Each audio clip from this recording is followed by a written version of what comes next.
Marvel is back in theaters this weekend with Deadpool and Wolverine. Should you go see it? Let's talk about it.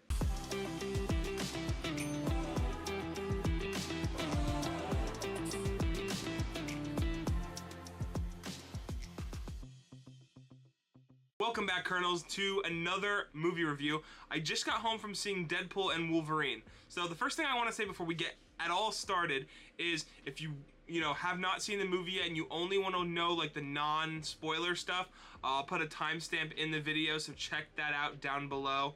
But the rest of this video is going to be tons and tons of spoilers. So if you haven't seen the movie yet, save this and then come back later. Hey guys, so me and my buddy Louie just got out of Deadpool and Wolverine. Obviously no spoilers. Please just go see this movie before you get it spoiled for you. There's a lot of things in this movie that people are not expecting to happen. We were certainly shocked by like the cameo. There's lots of cameos. The one thing that I really appreciated, obviously the humor, but there's actually like a pretty, I'd say this is the most emotional Deadpool movie.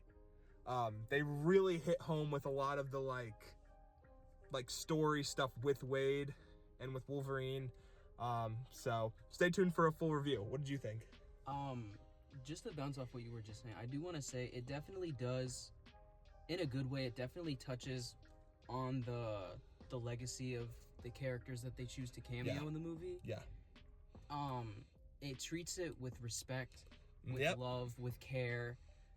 Some of the most surprising cameos are definite throwbacks that you're gonna love. Yeah. I would say also some of the best jokes in the series. For sure.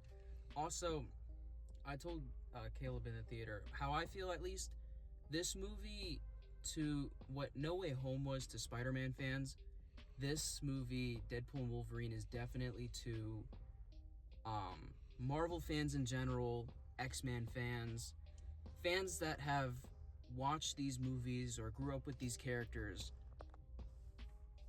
for years now. Early 2000s, lots of callbacks, lots of fun stuff, lots of amazing things. I'm gonna stop talking because I'm just.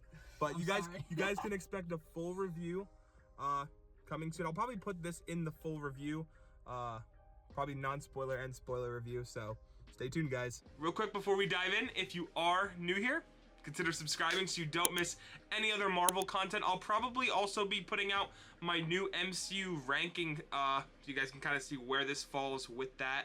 And without further ado, let's dive into the review. Okay, so for non-spoiler things that I can say, of course, going into this movie, you can expect many cameos, a lot of surprise cameos as well. A lot of stuff that, you won't be expecting. I was definitely surprised, and there was a lot of cameos that I was expecting to be in this, and a lot that just threw me off, but I was, really happy to see them.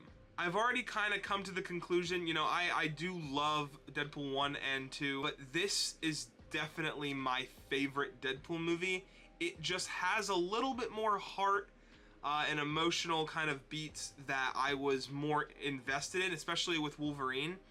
And it kind of hits those spots better for me personally. I can't kind of talk too much, but the action in this movie is very intense, and they definitely set aside enough time in this movie to make sure we got some really cool, awesome action sequences. Honestly, overall, it feels like a giant celebration of Marvel, just Marvel fans and new and old Marvel, and just what it has become to this day. Please be sure to stick around not only for the end credit scene, but for the actual credits themselves, because there's something in there for everybody.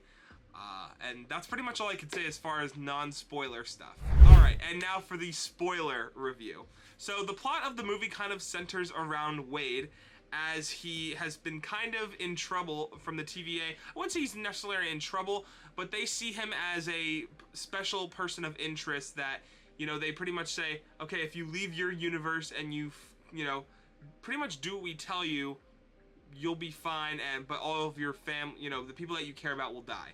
Well, Wade doesn't take that very well and obviously takes matters into his own hands, trying to, because they say that the reason his universe is dying is because Logan died in Logan. So he tries to find a Wolverine to replace him, and you can kind of just see where it goes from there. Diving into some like deeper plot details, one of the funniest things that happened at the beginning of this movie was when like he was trying to find the right Wolverine to replace the original Logan. And there's this whole montage of him like going to these different universes and trying to meet all these different versions of Wolverine. There's even one where he meets Henry Cavill as Wolverine. There's one where it's like, there's just all these different versions. There's even one where it's like a comic accurate where it's like really short. I love that. I thought that was really funny. But ultimately he decides on this Wolverine that pretty much his world was like really disappointed in him. Because of what he did to the X-Men, which is like he kind of let the X-Men die. One of my, there were a lot of really cool action sequences in this movie, but one that really stuck out to me was that first fight between Deadpool and Wolverine. Matter of fact, the moment where Wolverine, like they're both going at each other, and Wolverine, like, it's almost like his primal instinct really kicked in, because he like goes on the ground and just like comes after Wade. And I'm like, whoa. Like, I don't know, it was really cool to see, especially in costume. But talking a little bit more about the action sequences, with some of the cameos, aka Gambit, it was cool seeing him like do his little thing with the cards and then like throwing them out. He was probably one of my favorite cameo characters that was in this movie, just because I love Gambit, and I love seeing, it felt like it wasn't just a cameo, like we really got time with, all those other characters that I am going to get to in a second. Of course, the opening sequence of this movie is also just as awesome, with Wade doing his thing to, bye, bye, bye, and it just really set the tone of the movie. It's silly, but it also just was like, I was sitting there like, we were all having a good time with it, and it was very, very Deadpool. That's another thing. So I kind of mentioned that Deadpool like doesn't want to, let go of all that he's gained back. He went back in time and saved the people that he really cares about. And the TVA is just like, no, we're gonna wipe that all away. It's like it's an incurrent. It's bad for the timeline, right? I love Wade's more emotional position in this movie, to where you can really see what he cares about, and he makes it very clear. And that is, him and Wolverine really bond in this movie. And that is something that I feel like this movie did so well. Maybe one of the best things that they did in this whole movie. So moving on to the cameos, we'll start with all the Deadpool variants. There was probably over 100 different Deadpool variants, if you remember that one part of the movie where all the Deadpool variants come out of the void, right? And you see Ladypool, which, by the way, if you did check out the credits, was played by Blake Lively, Ryan Reynolds' wife. So that was pretty cool. And then you also see like Kidpool, Babypool. Dogpool is very much in this movie. And there's even a Nice Pool. I call him Nice Pool, but he just was very weird. He had like long hair, very like, I don't even think he could regenerate his like any attacks. So that was fun. We got to find that out pretty fast. And it was cool just to see like all these different Deadpool variants like working together, not working together, actually fighting, and like just interacting is more what I mean. Moving on to my favorite cameo of the movie has to be Chris Evans as Johnny Storm. When I first saw him in this movie, I was like, oh wow, like it's Captain America, because the end of his arm was like, it looked like, America stuff, right?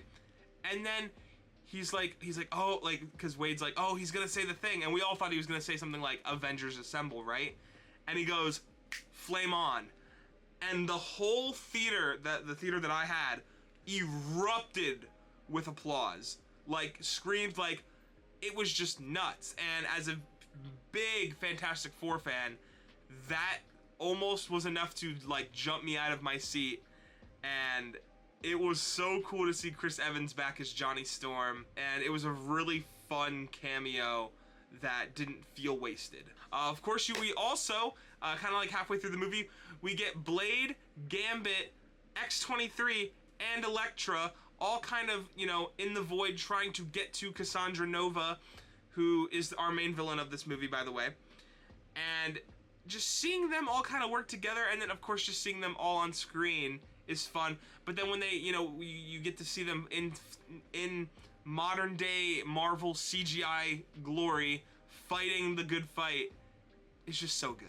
It feels so good, and it didn't feel like it was a cameo that was wasted. It felt like we really got to focus on each of the characters for a little bit, and then, you know what I mean? It was also cool to see some of the other X-Men's, like Pyro, Juggernaut was in there, Toad.